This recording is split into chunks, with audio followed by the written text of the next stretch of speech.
એક વાત યાદ રાખજો, જીમમાં જતો દરેક માણસ બોડી બિલ્ડર બનવા નથી જતો. તમારે સ્ટેજ પર બોડી બિલ્ડિંગ કોમ્પિટિશન કરવી છે એવું જરૂરી નથી. કોઈ જીમ જાય છે મસલ બનાવવા માટે, કોઈ સ્ટ્રેન્થ વધારવા માટે, કોઈ સ્ટેમિના વધારવા માટે, તો કોઈ પોતાનું શરીર હેલ્ધી રાખવા માટે.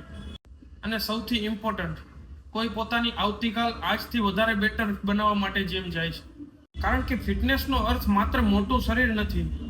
ફિટનેસ એટલે તમારું શરીર રોજિંદા કામ સરળતાથી કરી શકે અને તમારી સ્ટ્રેન્થ સારી હોય અને તમે લાંબા સમય સુધી એક્ટિવ રહી શકો. એટલે જો તમે એવું વિચારો છો કે મારે બોડી બિલ્ડર નથી બનવું તો મારે જીમ જવાની જરૂર નથી, તો આ વિચાર જ ખોટો છે. જીમ બોડી બિલ્ડિંગ માટે એક ઓપ્શન છે, પણ ફિટનેસ માટે જીમ એ એક પાવરફુલ ટૂલ છે.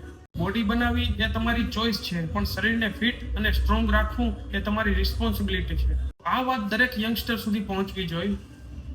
જો વિડીયો ગમ્યો હોય તો શેર કરજો. Thank you.